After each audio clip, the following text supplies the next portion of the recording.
बिस्मिल्लाहिर्रहमानिर्रहीम। Dear students, study hub channel की तरफ से सर अदनान उल हक का सलाम कबूल कीजिए। आज हम नाइन्थ चैप्टर मैथ के थ्योरम जो हैं उनको सॉल्व करेंगे। एक बात आपको बता दूं कि जो आपको बोर्ड की तरफ से पेपर आएगा, पंजाब के किसी भी बोर्ड का जो मैथ का 10 क्लास का पेपर होगा, उसमें क्वेश्चन नंबर 8 दो थ्योरम होंगे। एक थ्योरम जो है वो आपको 9 चैप्टर से आएगा और एक थ्योरम जो है वो आपको चैप्टर नंबर 12 से आएगा। दोनों में से एक क्वेश्चन जो है वो करना होता है। दो थ्योरम होते हैं, उनमें से एक करना होता है। बोर्ड की हर साल जो थ्योरम की स्कीम है वो यही होती है। तो आज हम चैप्टर नंबर 9 का थ्योरम जो है उनको सॉल्व करेंगे आज के इस लेक्चर के अंदर। देखिए, हमारे पास थ्योरम नंबर 1 है। थ्योरम नंबर 1 में हमारे पास कहा है कि वन एंड ओनली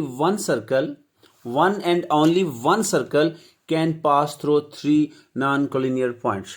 कि हमारे पास तीन जो हैं वो पॉइंट हैं और तीनों पॉइंट जो हैं वो एक ही खत के अंदर नहीं हैं, एक ही लाइन के ऊपर नहीं हैं, कोलाइनर नहीं हैं, वो नॉन कोलिनियर हैं। तो नॉन कोलाइनियर हैं यानी कि वो एक किता खत के ऊपर वाक़या नहीं है, मुख्तलिफ पॉइंट्स के ऊपर तीन हमारे पास खतूत हैं और उनके ऊपर one and only one circle can pass through 3 non collinear point, यानी कि सिर्फ उन तीनों पॉइंटों में से सिर्फ एक ही सर्कल जो है वो पास कर सकता है। यही हमारा आज का टॉपिक है और इसी को हम सॉल्व करते हैं। देखिए, फर्स्ट ऑफ ऑल हमारे पास जो है वो हम जब इसका सॉल्यूशन करेंगे, फर्स्ट ऑफ ऑल हमें डायग्राम बनानी होगी। हमने अपनी मर्जी के 3 पॉइंट लेने हैं। एक को ए का नाम देना है, एक को बी का और एक को हमने नाम देना है सी का। तो हमने करना क्या है कि पॉइंट ए, देखिए ये समझ लीजिए, कंस्ट्रक्शन है सारी। जो कंस्ट्रक्शन हम बाद में लिखते हैं वो आपको समझा पहले रहा हूं कि आपने करना क्या है कि आपने 3 पॉइंट लेने हैं। एक को नाम देना है ए का, एक को बी और एक को कहना है सी। फिर जब हम 3 पॉइंट ए, बी और सी ले लेंगे तो पैमाने की मदद से ए को बी से मिला देंगे और बी को सी से मिला देंगे। यानी हम यहाँ पे पैमाना रख के ए टू बी और बी टू सी जो है वो कता खत जो है वो हम यहाँ पे ड्रा कर देंगे। उसके बाद हमारा नेक्स्ट जो है स्टेप क्या होगा कि हमने ए बी जो है, ए बी का राइट बाइसेक्टर लेना है। हमने ए और बी का बाइसेक्टर जो है वो डी एफ है। हमने जो है वो डी एफ जो है बाइसेक्टर लेंगे। उसके बाद हमने क्या करना है, फिर हम जो है वो बी और सी का बाइसेक्टर लेंगे जो कि एच और के होगा। ये 2 बाइसेक्टर हैं जो हमने लेने हैं और ये दोनों क्या करेंगे, ये दोनों एक पॉइंट ओ के ऊपर आपस में मिल जाएंगे। देखिए, यहां से हमने डी से एफ जो है वो खत खींचा और फिर हम एच से के तक जो है वो खींचेंगे। दोनों ने एक दूसरे को ओ पॉइंट के ऊपर जो है वो टच किया है, दोनों ने मीट किया है, एक दूसरे को इंटरसेक्ट हुए हैं ओ पॉइंट के ऊपर। फिर हमने क्या करना है, नेक्स्ट स्टेप हमारा ये होगा कि हम इस ओ को डॉटेड लाइन के साथ सी से, बी से और ए से तीनों पॉइंट के साथ हम इसको मिला देंगे। हाँ, फिर उसके बाद जब हम ओ को सेंटर मानेंगे, ओ को हम सेंटर रखेंगे प्रकार से और ओ से सी तक हम अपनी प्रकार खोल के एक आर्क लगाएंगे जो सी बी ए से गुजर जाएगी। उसके अलावा कोई भी और ऐसा सर्कल नहीं होगा जो इन तीनों पॉइंटों में से गुजरेगा। अब हम इसको जो है वो सॉल्व करते हैं। उम्मीद है ये डायग्राम अगर आपने समझ ली तो इंशाल्लाह आपको सारे थ्योरम की जो है वो ज़्यादा समझ जो है वो आएगी, लेकिन ये पहले डायग्राम जो है वो ज़रूरी है। अब हमारे पास है क्या, हमारे पास गिवन के अंदर क्या है, देखिए गिवन के अंदर क्या है हमारे पास के 3 नॉन कोलिनियर पॉइंट्स हैं। ये हमारे पास गिवन है कि 3 पॉइंट हैं ए बी और सी, ये हमें गिवन है, ठीक है। और दूसरी बात है क्या, नॉन कोलिनियर हैं, यानी कि ये एक लाइन के ऊपर वाक़या नहीं है। अगर ये एक लाइन के ऊपर होते तो हम इन्हें कह सकते थे कि ये लाइनियर हैं, लेकिन ये एक ही लाइन के ऊपर वाक़या नहीं है। नेक्स्ट हमें करना, मालूम क्या करना है, यानी ये हमारा, अगर बच्चे कुछ मेरे स्टूडेंट्स जो हैं वो उर्दू मीडियम हैं तो उनके लिए गिवन जो है ये हम इसको मालूम कहते हैं। जब हम थ्योरम सॉल्व करते हैं तो गिवन को हम मालूम कहते हैं, और हमने जो साबित करना होता है, जो हमारा मतलूब होता है, यानी जो हम चाहते हैं, उसको आप टू प्रूव इंग्लिश में कहते हैं। ये माय डियर स्टूडेंट जो उर्दू मीडियम है जिनका तो वो याद रखिएगा। हमने प्रूव क्या करना है, हमने प्रूव ये करना है कि ये जो हमारे पास ए बी और सी 3 पॉइंट हैं, 3 डॉट्स जो हमने कहे, इनमें से सिर्फ एक ही सर्कल, सिर्फ इन तीनों पॉइंटों को टच करके एक ही सर्कल जो है वो गुजर सकता है। तो ये बात जो है वो हम अब प्रूव करेंगे। देखिए अब हमारे पास जो ये मैंने आपको कंस्ट्रक्शन सारी बता दी, समझाई पहले इसलिए है कि ये बाद में आपने गिवन के बाद प्रूव, और प्रूव के बाद फिर आपने अमल लिखना होता है। जो बच्चे उर्दू मीडियम हैं वो यहाँ पे अमल लिखेंगे। और देखिए वही कुछ जो मैंने कहा था कि ए बी और ज्वाइन कर देना है 3 पॉइंट, ए को बी से, बी को सी के साथ, और फिर ए बी का राइट बाइसेक्टर लेना है डी एफ, और बी सी का राइट बाइसेक्टर लेना है एच के, और दोनों जो हैं वो पॉइंट ओ के ऊपर इंटरसेक्ट करेंगे। और फिर आपने क्या करना है कि आप इस ओ को ए बी और सी के साथ मिला देंगे। तो चलिए अब हम देखते हैं कि क्या वाकई ए बी सी जो हैं तीनों पॉइंटों से सिर्फ एक और सिर्फ एक ही दायरा जो है हम बना सकते हैं। तो अब हमारे पास हम अपना साबित कैसे करेंगे, हम साबित करने के लिए अपनी दलीलें बयानात करते हैं और उनके ऊपर फिर वजूहात बताते हैं, दलील दे के हम साबित करते हैं कि हमारी कही हुई बात जो है वो सच है कि नहीं। तो हमारी पहली कही हुई बात क्या है, हमारी पहली कही हुई बात नंबर 1, every point on D F is equidistance from A and B. ये बात क्या इससे पहले आप लोग पढ़ चुके हैं? जी हाँ माय डियर स्टूडेंट्स, आप ये बात 9th क्लास के अंदर थ्योरम नंबर 1 12 चैप्टर का, वहाँ पे ये आप बात कर चुके हैं कि अगर कोई नुक्ता किसी पॉइंट के राइट बाइसेक्टर के ऊपर होगा तो वो उससे सरों के मसावियुल फासला होगा। तो देखिए ये बात हमने डी एफ इज बाइसेक्टर है ए बी का, इसलिए हम कह सकते हैं कि जो एवरी पॉइंट डी एफ के ऊपर होगा, आप डी एफ के ऊपर कोई भी नुक्ता लेंगे तो वो ए बी से एक ही डिस्टेंस के ऊपर होगा। ये बात हमने 9th क्लास के 12.1 थ्योरम जो है उसके अंदर ये पढ़ी थी। अगर ऐसी बात है तो in particular measurement O A is equal to measurement O B, यानी अगर ऐसी बात है तो हमने जो पॉइंट ओ लिया वो ओ ए और ओ बी तो एक ही डिस्टेंस होगा, क्योंकि हम कोई भी पॉइंट लेते हैं तो वो किसी कता खत के सरों के मसावियुल फासला होता है अगर वो बाइसेक्टर के ऊपर मौजूद हो। अगर ऐसी बात है तो फिर बिल्कुल यही बात, बिल्कुल ऐसे ही कि अगर आप एच के ऊपर कोई भी पॉइंट लेते हैं, एच के ऊपर कोई भी आप पॉइंट लेते हैं तो वो पॉइंट जो है वो बी और सी से दोनों सरों से मुसाफिर फासला होगा। यानी कि हम यहां पर ये भी क्योंकि एच के जो है वो राइट बाइसेक्टर है बी सी का। ओके, अगर ऐसी बात है तो फिर ओ सी और ओ बी आपस में बराबर होंगे। जब ओ सी और ओ बी बराबर हैं और ओ बी ओ ए के बराबर है तो फिर हम कह सकते हैं कि जो ओ ए है वो ओ सी के भी इक्वल होगा। तो ओ जो है ओनली दिस पॉइंट जो है यही पॉसिबल है कि ये इन तीनों का जो है वो तीनों से एक ही डिस्टेंस के ऊपर होगा। यानी हम ये देखिए कि डी एफ और एच के जो हैं ये इक्वी डिस्टेंस हैं। तो इस तरह फिर बाइसेक्टर हैं तीनों ही, डी एफ बी, एच के बी, और उन दोनों ने जहाँ पे इंटरसेक्ट किया वहाँ हमने ये जो पॉइंट ओ लिया है, ये ओ जो है अकॉर्डिंग टू 12.1 मैथ 9th का जो थ्योरम था उसके मुताबिक ये बाइसेक्टर के ऊपर कोई भी पॉइंट हो तो वो पॉइंट जो है वो उसके सरों से, उसके एंड पॉइंट से इक्वी डिस्टेंस के ऊपर होता है। तो हमने ये साबित किया कि ओ ए, ओ बी, ओ सी तीनों ही आपस में इक्वल हैं। जब हम ये दोनों बातें जो हैं वो देखेंगे तो हमने यूजिंग 1 और 2 इन दोनों से हमने ये देख लिया कि वाकई आपस में बराबर हैं। अगर ऐसे बराबर हैं तो कोई भी पॉइंट, अब हम कह सकते हैं कि there is no such other point except वो, जो इनके ऊपर सर्कल जो है वो हम बना सकें।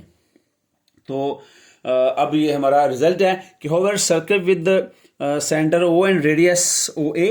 अब हमारे पास जो है कि अगर आप यहाँ पे जब ये बात साबित हो गई है तो यहाँ पे अब आप अगर कोई भी दायरा लगाते हैं जिसका आप रेडियस ओ ए रख लें, ओ बी रख लें या ओ सी रख लें, तीनों सूरतों में अगर हम यहाँ पे रख के सर ये देखिए, ये जो मैंने पहले आपसे पहले ये सर्कल लगा लिया है, देखो इन तीनों पॉइंटों से गुजर रहा है, और यूं जो है वो हम कह सकते हैं कि सिर्फ 3 जो पॉइंट्स नॉन क्लियर होते हैं उनमें से सिर्फ और सिर्फ एक और सिर्फ एक ही सर्कल जो है वो पास हो सकता है।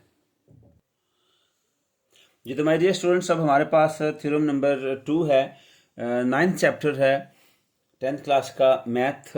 यहाँ पे हमारे पास है कि a straight line drawn from centre of a circle to bisect a कोट विथ इट्स डायमीटर। एक कोड है जिसको हम उर्दू में वतर कहते हैं। इसकी तारीफ जो है वो याद कर लीजिएगा, पेपरों के लिए ये बड़ी मस्ट है। एक कोड है आपके पास विथ इट्स नॉट डायमीटर, और वो डायमीटर नहीं है, इस परपेंडिकुलर टू द कोड, तो वो उस वतर का अमूद होगा। आपने कोई भी एक सर्कल लेना है, उस सर्कल का सेंटर ओ है, उसका सेंटर ओ है। अगर आप ओ के ऊपर एक बाइसेक्टर बनाते हैं किसी भी, ये कॉर्ड है, कॉर्ड के ऊपर, तो वो इसके ऊपर 90 डिग्री का एंगल बनाएगा। यही बात जो है वो हमने साबित करनी है। तो हमारे पास गिवन क्या है, चलिए हम अपने क्वेश्चन की तरफ आते हैं।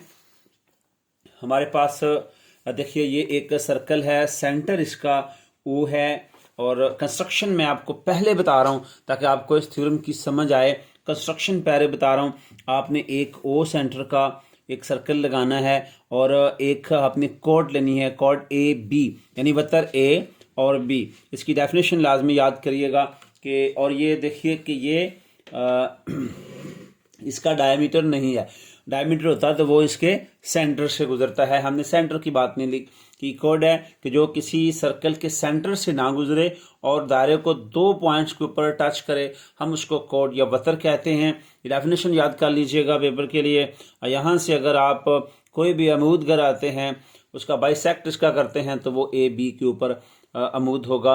हमने सर्कल बनाया, ओ को ए और बी जो है हमारे पास ज्वाइन किया, इसको हम 2 पॉइंट लिए ए और बी, इनको सेंटर ओ के साथ मिला दिया। इसको हमने एंगल 1 कहना है, इसको हमने एंगल 2 कहना है, और यही हमारी बात साबित होने वाली है। देखिए हमारे पास क्वेश्चन के अंदर क्या है, ये बड़ा आसान थ्योरम है 9.2। हमें मालूम क्या है कि यहाँ पे हमारे पास जो है वो मिड पॉइंट है, एम मिड पॉइंट है किसी भी कोड का। हमने इसको बाइसेक्ट मैंने कहा था करना है। ये ए भी हमारे पास किसी भी पॉइंट का मिड पॉइंट है, किसी भी कोड का of a circle with centre O, और एक ऐसा दायरा जिसका मरकज ओ था।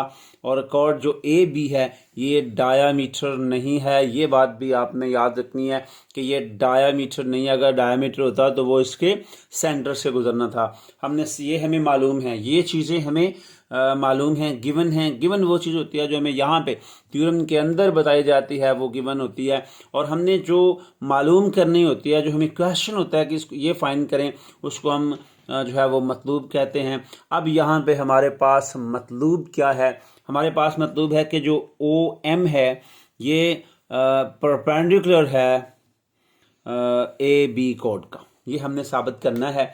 अब हम बयान करते हैं। देखिए हमारे बयानात क्या हैं। फर्स्ट ऑफ ऑल हमारे पास एक ट्रायंगल बन गई है ओ ए एम और ट्रायंगल ओ बी एम। हमारे पास ओ ए एम एक ट्राइंगल है, हमारे पास ओ बी एम जो है ये एक दूसरी ट्राइंगल है। हमने इस ट्राइंगल को जो है वो साबित करना है। हम इसको कैसे इन ट्राइंगलों को जो है वो साबित करेंगे कि ये कॉन्ग्रुएंट हैं, तो ही हम कह सकते हैं कि यहाँ पे एंगल जो है वो एक जैसा होगा और एक दूसरे के ऊपर अमूद होंगे।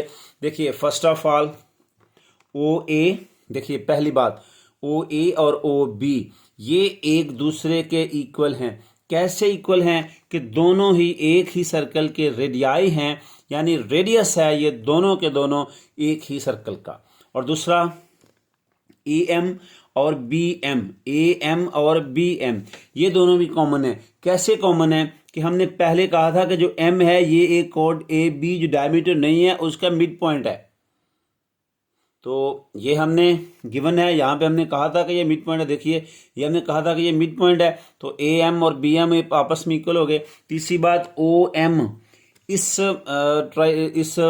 इस ट्राइंगल का भी हिस्सा है और ये इस ट्राइंगल के भी एक साइड है, तो ये दोनों ट्राइंगल के दरमियान कॉमन है। और तीसरी बात जो मेजरमेंट ओ एम है ये इक्वल है मेजरमेंट ओ एम के, ये बात कॉमन है। अगर देखिए तीन चीजें बराबर आ गई, दो ट्राइंगल की तीन चीजें बराबर आ गई, कौन? First second and third, first second and third, यानी तीनों साइड जो हैं, तीनों अजला जो हैं वो बराबर आ गए हैं, तो हम कह सकते हैं कि ये दोनों मसलसें ओ ए एम और ओ बी एम जो हैं वो आपस में कॉन्ग्रुएंट हैं। और यहाँ पे एस एस एस पास्टुलेट आया हमारे पास, यानी जिला जिला जिला पास्टुलेट आया है। तो अगर कोई दो मुसलसें जो हैं उनके अंदर कॉन्ग्रुएंसी आ जाए, वो मुतमासल हो जाएं, तो उनकी जो कॉरिस्पॉन्डिंग साइड्स हैं वो बराबर आ जाएं, तो उस ट्राइंगल, दोनों ट्राइंगल के कॉरिस्पॉन्डिंग एंगल्स जो होते हैं कॉन्ग्रुएंट ट्राइंगल के, वो भी एक दूसरे के इक्वल होते हैं। यानी मेजरमेंट एंगल 1 और 2 आपस में इक्वल हो गए। और देखिए ए बी है क्या?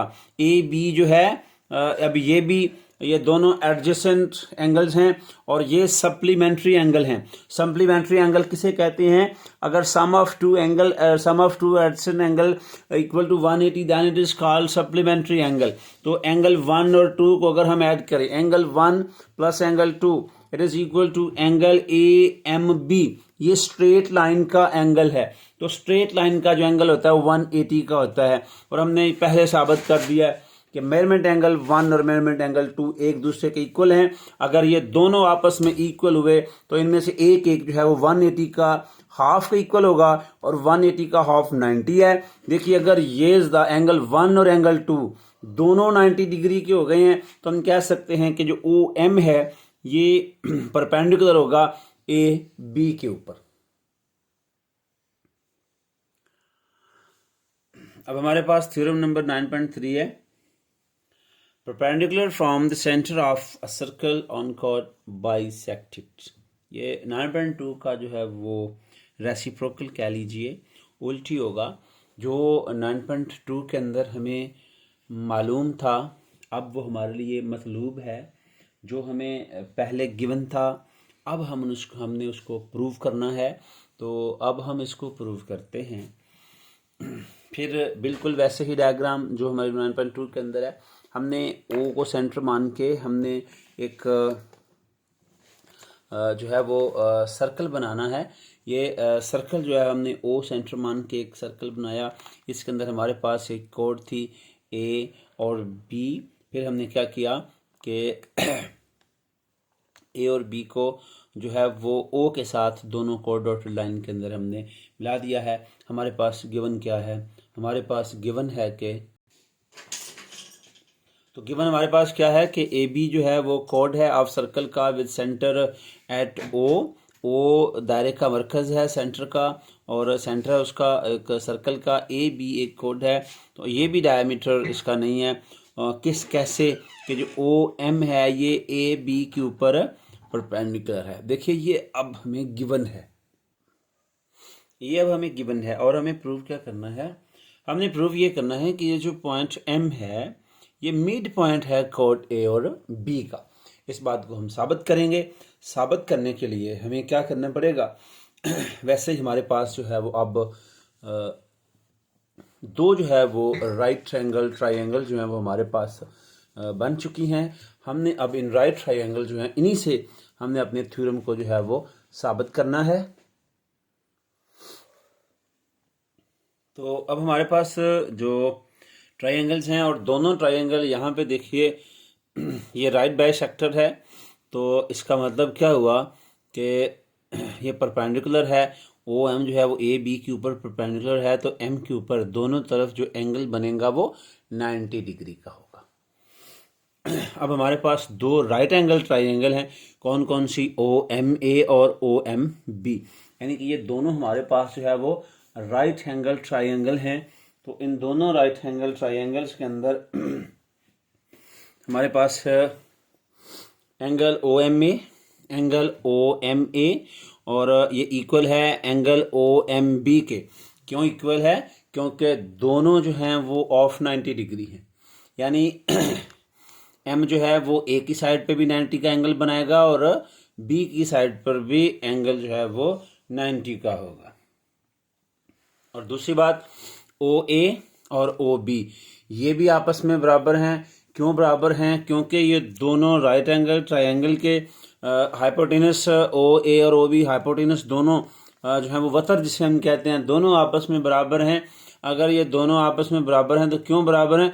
क्योंकि ओ ए और ओ बी दोनों जो हैं वो एक ही सर्कल के रेडियाई हैं, radii of the same circle, ये इसकी वजह है। फिर तीसरी बात क्या हो गई कि जो ओ एम है ये ट्राइंगल ओ ए एम का भी पार्ट है और ट्राइंगल ओ बी एम का भी पार्ट है। ये दोनों ट्राइंगल का हिस्सा है, दोनों के अंदर मौजूद है, कॉमन है। तो ये तीसरी रीजन हमने इसकी ये बता दी। तो देखिए अब क्या हुआ है कि राइट ट्राइंगल का एक जो जाविया होता है 90 वाला राइट एंगल, और साथ उसके जो हाइपोटेनस होता है, अगर ये दोनों चीज़ें बराबर हों तो फिर वो दोनों मुसल्लसें जो हैं वो दोनों मुसल्लसान आपस में एक दूसरे के मुतमासल होती हैं, इनके अंदर जो है वो कॉन्ग्रुएंटी पाई जाती है। Triangle O A M O B M दोनों जो हैं वो एक दूसरे की इक्वल हो गई। क्यों? क्योंकि ये दो राइट ट्रायंगल्स थी और R T S right triangle, इसके अंदर क्या है, इसके अंदर जब एक हाइपोटेनस और ये राइट एंगल आपस में इक्वल आ जाएं तो फिर ये दोनों मसल्सें जो हैं वो आपस में बराबर होती हैं। अगर ये दोनों मसल्सें जो हैं, दोनों ट्रायंगल जो हैं एक दूसरे के साथ कॉन्ग्रुएंट हैं, तो फिर हम कह सकते हैं कि जो मेजरमेंट ए एम है वो इक्वल है मेजरमेंट बी एम के। लाइन सेगमेंट बी एम के कैसे इक्वल हो गई? ऐसे इक्वल हो गई कि जब राइट एंगल ट्रायंगल दो की जो है वो कॉन्ग्रुएंसी आ गई है, तो फिर उनकी जो कॉरस्पॉन्डिंग साइड्स होती हैं वो भी एक दूसरे के साथ इक्वल होती हैं। तो फिर हमारी बात साबित हो गई कि जो ओ एम है ये बिल्कुल, जो ओ एम है ये बिल्कुल राइट बाइसेक्ट करेगा, बिल्कुल राइट बाइसेक्ट करेगा ए बी को एट पॉइंट एम के ऊपर। तो डियर स्टूडेंट्स, अब हमारे पास theorem number 9.4, if two chords of a circle are congruent, कि अगर किसी एक दायरे की दो वतर जो हैं वो एक दूसरे के साथ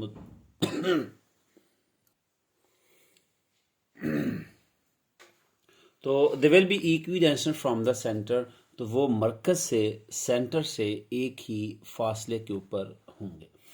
तो हमारे पास गिवन क्या है कि हमारे पास दो ए बी और सी डी ये दो कोड है हमारे पास, ये इक्वल हैं, इनकी लंबाई जो है, लेंथ जो है वो इक्वल है। सेंटर दायरे का ओ है, तो ऐसे कि जो ओ एच है ये राइट बाइसेक्टर परपेंडिकुलर है ए बी का, और जो ओ के है ये right bisector perpendicular on C D. ये हमें गिवन है ये हमें गिवन है कि ओ के जो है ये सी डी के ऊपर परपेंडिकुलर है, और जो ओ एच है ये ए बी के ऊपर परपेंडिकुलर है, एक ऐसे मरकज के जिसका सेंटर, एक ऐसे दायरे के जिसका मरकज जो है वो ओ है। अब हमने यहाँ पे साबित क्या करना है? हमने यहाँ पे साबित ये करना है कि जो ओ एच है, मेजरमेंट ओ एच जो है ये बिल्कुल इक्वल है मेजरमेंट ओ के। अगर ये इक्वल होगा तो हम फिर तभी ऐसे हो सकता है ना कि ये दोनों कॉर्ड जो हैं वो मरकज से, सेंटर से एक ही फासले के ऊपर होंगे। तो अब हमने कंस्ट्रक्शन करनी है कि दायरा बनाया, ए बी दो बराबर कॉर्ड लिए और ए बी के ऊपर जो है वो परपेंडिकुलर बाइसेक्ट ओ एच गिराया और सी डी के ऊपर ओ के। तो फिर हमने ओ को ए और सी के साथ मिला दिया। तो ये हमारे पास जो है वो एक दायरा बन गया। आप देखिए इस दायरे के अंदर हमारे पास अब भी दो ट्रायंगल्स भी मौजूद हैं। तो हमने यहाँ से अब ये बात अपनी जो है वो प्रूव करनी है। वो बात हमारी क्या है कि जो ओ एच है, पहली बात हमारी स्टेटमेंट होगी प्रूफ करने के लिए कि जो ओ एच है ये बाइसेक्ट है कॉर्ड ए बी का। ओ एच जो है ये बाइसेक्ट कर रहा है ए और बी को। और ये हमने बात यहाँ पे क्या दी थी, गिवन के अंदर था हमारे पास कि ओ एच जो है वो परपेंडिकुलर है ए बी के ऊपर, राइट बाइसेक्टर है। उसके बाद ऐसे ही तो जो मेजरमेंट ए एच होगा, जो मेजरमेंट ए एच है ये हाफ होगा मेजरमेंट ए बी का, यानी मेजरमेंट ए एच जो है ये मेजरमेंट ए बी का हाफ है। ऐसे ही हमारे पास जो दूसरी बात है, एक साइड तो हमारी होगी, अब दूसरी साइड क्या है, ओ के राइट बाइसेक्टर और परपेंडिकुलर है सी डी के ऊपर, यानी ओ के जो है वो सी डी के ऊपर परपेंडिकुलर। ये हमें कैसे पता, O K is right bisector perpendicular on C D, ये भी हमें गिवन के अंदर मौजूद है। ये भी हमें गिवन के अंदर मौजूद है। तो हम फिर कह सकते हैं कि जो मेजरमेंट सी के होगा, जो मेजरमेंट सी के होगा, देखिए अगर ये बाइसेक्ट कर रहा है तो फिर मेजरमेंट सी के जो है ये हाफ होगा मेजरमेंट सी डी का, यानी ये हाफ होगा मेजरमेंट सी डी का। अब देखिए कि हमने ये कह दिया कि जो ए बी है, कॉर्ड ए बी है, ये आधा है इसका ए एच। ऐसे ही जो हमारे पास कॉर्ड सी डी है इसका आधा है सी के, यानी सी डी को हाफ करें तो सी के बनता है और इस कोड का ए बी कोड को हाफ करें तो ए एच बनता है। फिर उसके बाद तीसरी बात क्या है, लेकिन हम ये भी जानते हैं कि जो मेजरमेंट ए बी है, जो मेजरमेंट ए बी है ये तो मेजरमेंट सी डी के इक्वल है।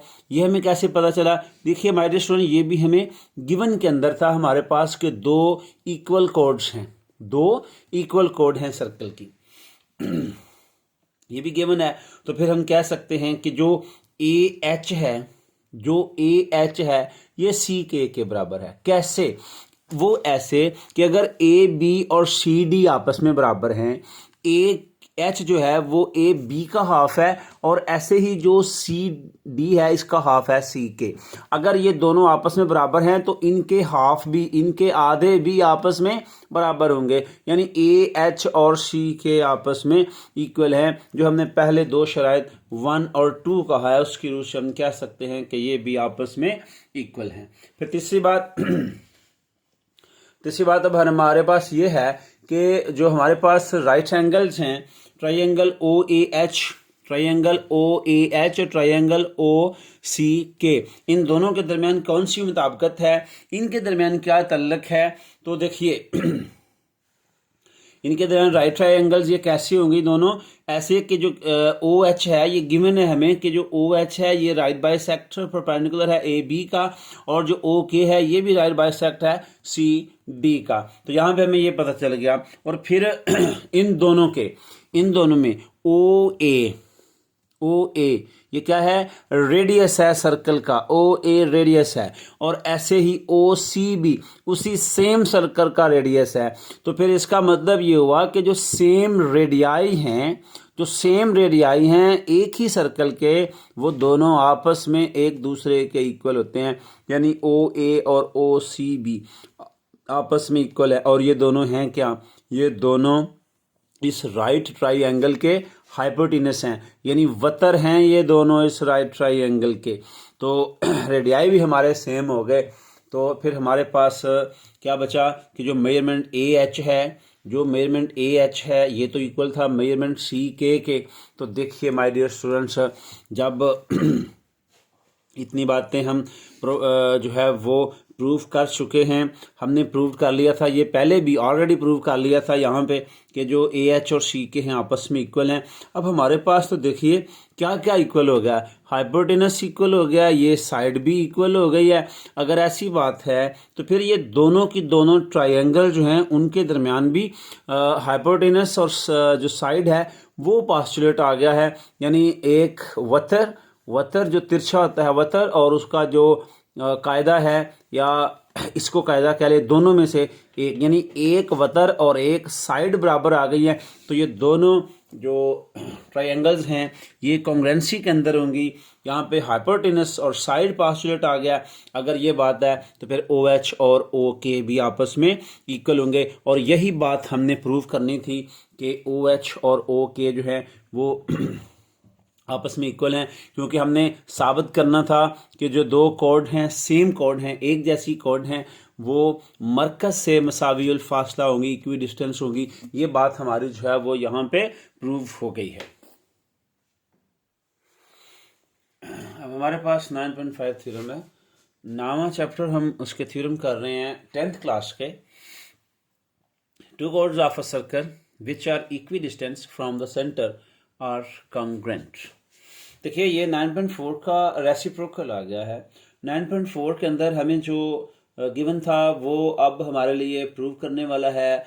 जो वहाँ पे हमें मालूम था वो अब मतलूब है, और 9.4 में जो मतलूब था वो अब हमें मालूम है। यानी ये दोनों सर्कल, ये दोनों थ्योरम जो है 9.4 और 5 एक दूसरे के रेसिप्रोकल है। यहाँ पे 9.4 जहाँ पे हमने ख़त्म किया था, 9.5 वहाँ से शुरू करेंगे। तो अब हमारे पास बिल्कुल सेम डायग्राम होगी। डायग्राम जो है वो 9.4 और 5 की एक जैसी है। देखिए हमने एक सर्कल लिया, सर्कल जो है उसका सेंटर जो है वो हमारे पास ओ सेंटर वाला एक सर्कल है। हमने क्या किया कि देखिए हमारे पास दो कॉर्ड हैं ए बी और सी डी, दो कॉर्ड्स हैं सर्कल के जिनका सेंटर जो था वो ओ था। और हमें अब ये मालूम है कि जो ओ एच है ये राइट बाइसेक्ट परपेंडिकुलर होगा ए बी के ऊपर, और जो ओ के है ये राइट बाइसेक्ट परपेंडिकुलर होगा सी डी के ऊपर। कैसे? इस तरह परपेंडिकुलर होगा कि जो ओ एच है और ओ के है ये एक दूसरे के इक्वल है। ये देखिए ये हमें यहाँ पे बता दिया गया है। तो हम अब मालूम क्या करना है, हमने मालूम करना है कि जो दोनों कॉर्ड ए बी और कॉर्ड सी डी जो है वतर ए बी और वतर सी डी ये दोनों एक दूसरे के इक्वल हैं। ये बात हमने अब प्रूव करनी है। हम क्या करेंगे, ए और सी जो हैं इनको ओ के साथ, पॉइंट ए और सी को सेंटर ओ के साथ मिला देते हैं, ताकि हम जो है वो दो राइट एंगल ट्राइंगल जो हैं वो हासिल कर लें। कौन कौन सी? एक ओ ए एच और ओ सी के, ये दो ट्राइंगल जो हैं वो हमने हासिल कर लिए हैं। अब हम इसको प्रूव करते हैं। प्रूव करने के लिए हमें अपने बयानात को दलाइल की मदद से साबित करना होगा।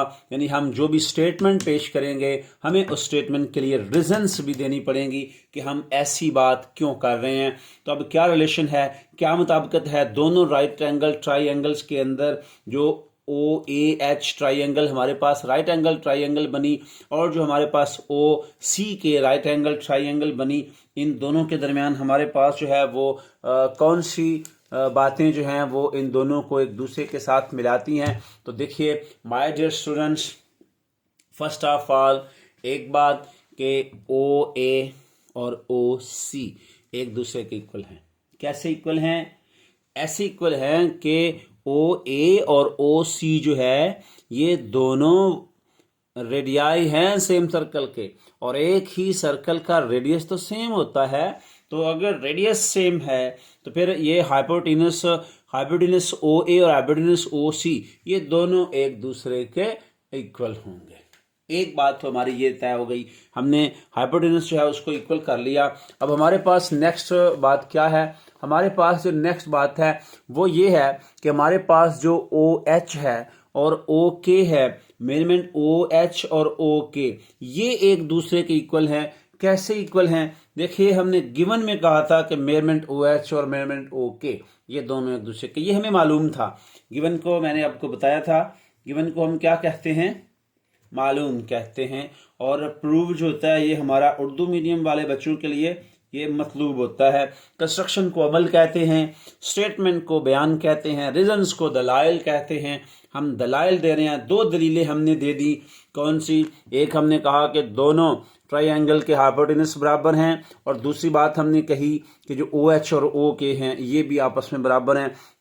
फिर तीसरी बात देखिए कि जब भी पास्टुलेट क्या आ गया है कि जब भी किसी 2 राइट एंगल ट्रायंगल जो होती हैं उनका हाइपोटेनस और साइड बराबर आ जाए तो वो दोनों जो ट्रायंगल्स होती हैं, जो दोनों मसलसें होती हैं, वो एक दूसरे के साथ कॉन्ग्रुएंट होती हैं, कॉन्ग्रुएंसी के अंदर होती हैं।